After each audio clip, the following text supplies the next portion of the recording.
Hello, internet friends. My name is Bay.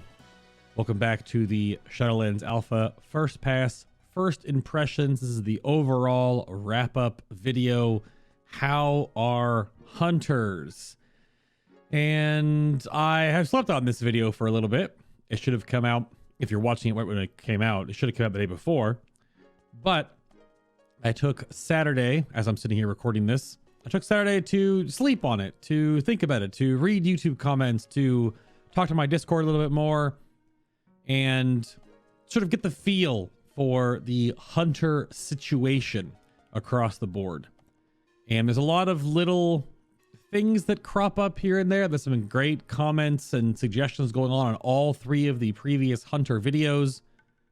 But if you would like to watch any of the previous coverage, if you would like to watch through the dungeon video you're seeing behind you right now, the B-roll, but if you want the actual comms, the banter and stuff like that, those are all be linked down below. You can either find the direct link, or you can go to the channel guide that has everything from this expansion's beta testing change over to the previous two, if you want to go back in time and see where the hunter was going from Warlords to Legion or Legion to BFA. That's all there. I can't say there won't be a whole bunch of different cringe. Your audio will sound different because obviously it's going back, 5 years to somewhere in that realm. So, but that's all linked down below. And of course, if you've been enjoying the coverage thus far across any of the videos, remember to hit the like button, as it's the best way to tell the YouTube algorithm that, hey, Bay's coverage is educational and maybe a little bit silly and obviously very analytical and is super helpful for trying to figure out stuff going into the next expansion. The like button is the great way to tell the YouTube algorithm to show my stuff to more people. And of course, if you don't want to miss any of those videos coming out, then hit the subscribe button on whichever video that you first saw, or remember to subscribe to the channel to not miss out when things do go live. But the hunter stuff, I have sitting in front of me my notes. I have the overall class changes, and the first page I'm sitting here looking at is just going to update something real quick.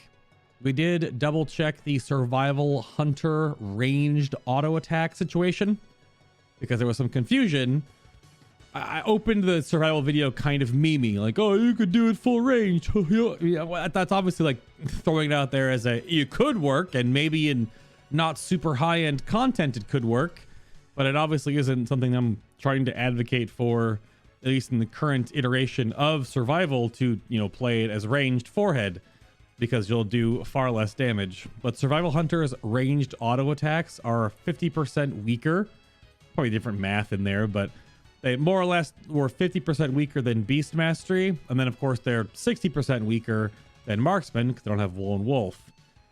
So you're losing a whole bunch of damage in your auto attack part, and then of course you're not hitting raptor strike, which is a huge chunk of your damage. So it's easily 25 to 30% less overall damage than if you just played it as ranged, even if so much of your other toolkit is ranged. Which of course brings up plenty of conversation. Why doesn't it just go back to being ranged if it's already so close to being ranged? There's literally two spells that keep you in melee range or keep you having to use a melee weapon, kill shot or raptor strike. It's right there, man. But it'll never be the old version you're used to. So the flip side of that kind of feedback was, why doesn't Blizzard just actually go in on this melee and kind of like ranged-ish hybrid, fighting alongside your pet? It's definitely not Rexxar. I've heard the comments that Rexxar is actually a beast mastery hunter. So you're not wrong, but you're also not right. Hero characters in World of Warcraft aren't exactly one class. They are multi-class. Look at Vol'jin, for example. He is a shaman, he is a hunter, he is a monk, he is a troll-specific shadow hunter, right? He has multitudes of things class-wise in his overall kit, right? His D&D spreadsheet, his paper doll, is got a lot of levels in it in all these different subcategories that you, a normal player, cannot do. And that's just how the heroes of World of Warcraft are designed. They're not the same as what we're constrained to be. So survival hunter, and going back to Rexxar is a survival hunter because he is melee and ranged. He's most, you know, realized, of course, in Heroes of the Storm, I would argue, because we don't really get to see him fight in WoW, where he uses dual-wielding axes that he throws and then magically magics back to himself out of thin air. But if he's in melee range, he'll use the exact same two axes to smack, smack, smack whatever's in front of him. And I'm not saying that you need to have survival go dual wield, because I think it works totally fine as a two-hander. It's mostly a staff and pole arm because it's supposed to give more specs that could use staves and pole arms that are the agility based ones, because they don't use swords and axes and maces two-hand wise, because those are usually strength. Which also just brings back in, why doesn't more armor pieces, weapons in this case, just swap between main stat? I don't know. Who knows? But so Survival Hunter being that melee with a touch of ranged seems like the plan. So why don't they just go all in on that? Why do all your other abilities as survival have 40 yards? Why does that matter? Just make them all like 12 to 15 yards. So you're basically have a little bit of leeway if you're not in melee directly, but you're supposed to be in melee range. Because all the stuff you can do right now that you just swap out a ranged weapon for, and you're just basically doing the same thing, just lower damage. It's just, it's frustrating and strange, and I've read so many different comments talking about the different things you think of for hunters, and I get it. And it's funny that the most memed hunter, Beast Mastery, oh, it's only 2 buttons, it's really easy, just hit barb shot, kill command, forehead. That actually might be the hunter that has the most nuance and interplay with any of its talent combinations, which of course still have scuffs. Animal Companion, for example, doesn't communicate to the player at all that it's a DPS loss first, and then stacking on things on top of it like Stomp and Aspect of the Beast, that kind of stuff. Those are the things that actually influence its damage to do something, because by default, both of your pets are doing less damage. Each individual and the Animal Companion pet doesn't have their basic attack, which is so baffling to me. How can warlocks summon just a plethora of imps that count as that guardian, you know, pet summon thing, and they have their stupid energy bar that they use, but your Animal Companion pet, right, Hati in this case, or whatever you have it, you know, showing up as, that pet can't have an energy bar and can't have a basic attack.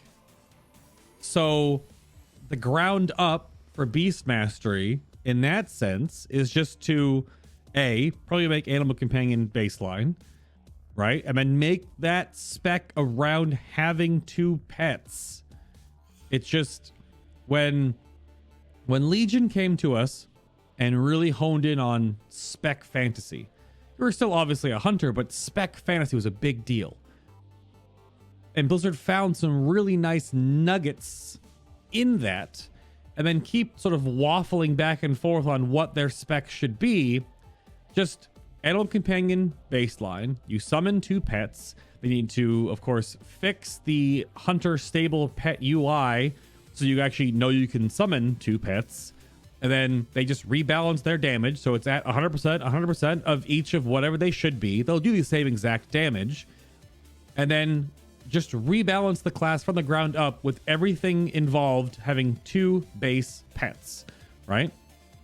So they both have their bite ability. Obviously, your Animal Companion wouldn't be on the pet bar, but it should still have a focus bar. It should still do the exact same, like bite, stomp, smack, claw, whatever, just so it isn't having its damage completely yeeted, and all it does is kill command, which just duplicates a weaker kill command, because that's right now the aura, and then it auto attacks. And then if you have stomp, they both just stomp, so lower stomp's damage to actually work properly with 2 pets out. Maybe change Dire Beast to summon one of your random beasts for a short period of time to run in and be like, rawr, not some just like random animal, but a random beast that you have. And then things that can work just with it are that Aspect of the Beast would work just fine. You'd get 2 bleeds on the target, for example. Or is it Aspect? I mean, double check on the talent calculator right now. Well, I guess it would double the effects, or 30% strong, 50% stronger. Damn it, the numbers here. It's 30% more damage from your pet's abilities. So both of your pets would have their bites buffed. And then your main pet, of course, the one you gain your aspect from, right? Predator's Thirst, Endurance Training, or Pathfinding, that one is buffed as well. And then, or things like Bloodshed, the basically the pet version of Kill Command plus Barbed Shot, they both put a bleed up. So you get 2 of them. And it will just count as 1 bleed, essentially. It's just that there's 2 debuffs up, but they would do the same damage of 1. But from the fundamental look and feel of that interaction, you know that both of your pets are doing the thing you talent into. It's so weird to me. Maybe there's got to be some limitations here, but again, I go back to the demonology thing. All of their pets have energy bars and or whatever, and they all do things, and they all blah, blah, blah. It's a whole other can of worms, though, because the way the imps are summoned are just an absolute nightmare. Whatever. It's so yikes. But so like these, they just take survival and go all in on the melee hunter style, because the hooks work there, but stop having all of this stuff like the mini crossbow shouldn't have 40 yards. It's a mini crossbow, the pocket crossbow. Why does it have 40 yards? Why doesn't it have like 12 or 15? Because it's not going to shoot as far as a real bow. Am I wrong? And then marksmanship. Oh boy. There's so much on marksmanship, and you can see the footage in the background. I'm doing marksmanship stuff, and I'm throwing the explosive shot and getting the... But marksman arguably should have almost like 2 different talentable play styles that you can intermix.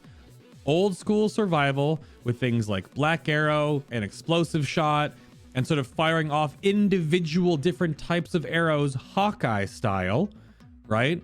But then maybe that gives you a little more mobility as a petless hunter that is very, one shot, one shot, one shot. Or there is the one where you ebb into more aim shot style play, which is more of that Legolas sort of fantasy. Now everyone's like, Legolas, like he's riding down the staircase on the orc shield, the Uruk-hai shield. Sure. I mean, but like, for the most part, Legolas is 1 bow arrow, shoink. One arrow from his quiver, ready, shoink. 1 arrow, bow, quiver, shoink. Like that's how it is with him. He's aim shot is the core there. So if you have either rapid fire or steady shot as the core focus builder across the class, you could have things that sort of make either steady shot act like rapid fire or rapid fire act like steady shot. But that's like the fantasy that they have to lean into on that one. And there are so many little things that just don't exist that you just don't care about. Like Serpent Sting has no interaction with everything. It's just a dot you put up and there's nothing else there. So why can't Serpent Sting work with trick shots? Why can't there be 2 different ways of activating trick shots? What if Chimera Shot was baseline, and Chimera Shot, if it hit 2 targets, it gave you a arcane shot that hit those 2 targets and like blew up for a little bit of AoE damage. So you have something to do on 2 target cleave. But obviously Chimera Shot would still have a bit of a cooldown, so you can't even spam it, but at least you have something. And then, of course, big trick shots is the multi-shot into aimed shot synergies. And depending on your situation, the different talents and different like survival, old schoolish survival play style could lean more into like a 2 target, 1 target situation. And then if you wanted to play more of the aim shot style, that could be more either AoE oriented, or that had like the execute-ish mechanics involved, like the whole careful aim window, the pre and the post execute windows. And all be about these individual chunky different arrow types or different shot types. And then all 3 hunters could have very understandable huntery stuff that is then just more defined. Obviously, you're still a hunter across the board. I think that would work just fine. But this is obviously very armchair dev, and it's just frustrating. This is the first class. We have Priest coming up next, which is the other reason why I took a little bit of time to sleep on Hunter, because we did Hunter into Priest because they were the 2 classes that they have so many things they've had in the past that players now look back on and go like, wow, that was such a better version than we have now. And all that stuff still exists in the database. You can still look up so many of those old hooks and spells and orbs and devouring plague and black arrow and old lock and load, right? And you can see all of these things. They still exist within the game because Blizzard's not going to remove things. They're going to hook it back up on something else.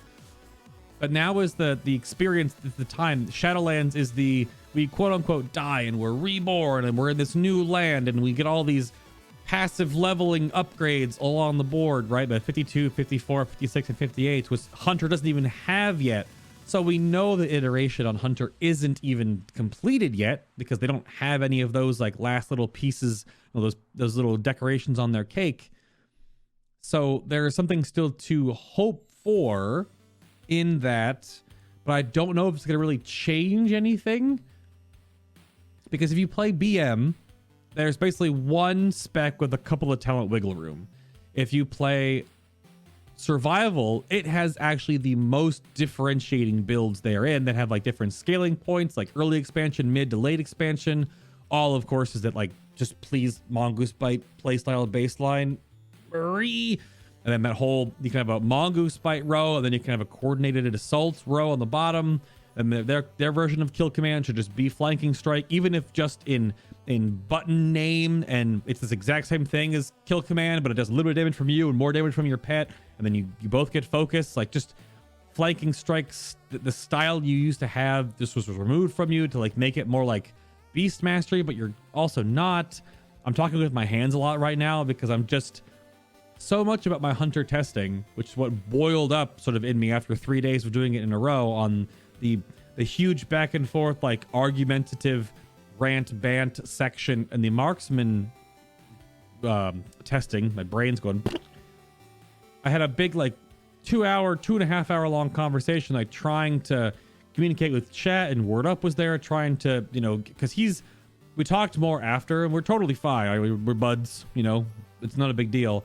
I wasn't like angry or grumpy or upset with anyone in chat during that whole discussion, but it's hard to figure out from the player perspective what Blizzard wants these classes and then specializations to be, when if you look back over the track record of just the last 2 expansions and then going into Shadowlands being the 3rd, so much has changed, so many things have worked and not worked, that you can spec, to focus back on here, you can spec BM and play a fun build, and that's great. But then it's weird that there are so many talents or interactions you'll just always ignore. And the same thing with Survival and for Marksman. And it's weird that's how this class works. And we're going to see that coming up on Monday. Shadow Priest is basically, I mean, you've seen the meme. You've had to have seen the meme by now. That the Shadow Priest Discord, I believe, made a Photoshop meme that it's a car that has no doors and no amenities inside and only one seat. And all the other talents are the car doors, the engine, the sound system, the air conditioning, etc. And we'll see if it's that rough. Monday is my last day that I can test that fear of bumping into raid time before we get back after the N'Zoth, break here. Because Tuesday and Wednesdays we'll go back to raiding. And I'm worried a lot of the same sort of feels that we've over the last couple of days here, or a few days for Hunter, are going to be mirrored in Shadow Priest ways, where there is a build that works and it makes Shadow Priest feel really good, just like how you can play a marksman build and go super far into aimed shot orientated builds and it feels fine. But if you break away to anything else, like it's A, weaker numbers, B, doesn't flow as well. And it's frustrating, man. I don't even play a hunter, and I feel this disconnection that the other hunters must really feel for so long. But all 3 builds have talents that work and that play really well. You've seen all the testing I've done so far. I wish there was a little more there for you. But again, if you want to go back and check all the different VODs, check the channel guide linked down below for all of the dungeons, all of the testing videos, all of the other spec videos. And again, you can go back in time if you'd like to and see what I'm talking about, these older builds that hunters have had. And of course, if you enjoy the content, hit that like button on whichever videos that you enjoy me sharing the educational, analytical, blah, blah, blah, blah, that are found therein. And of course, feel free to subscribe, as I can't talk.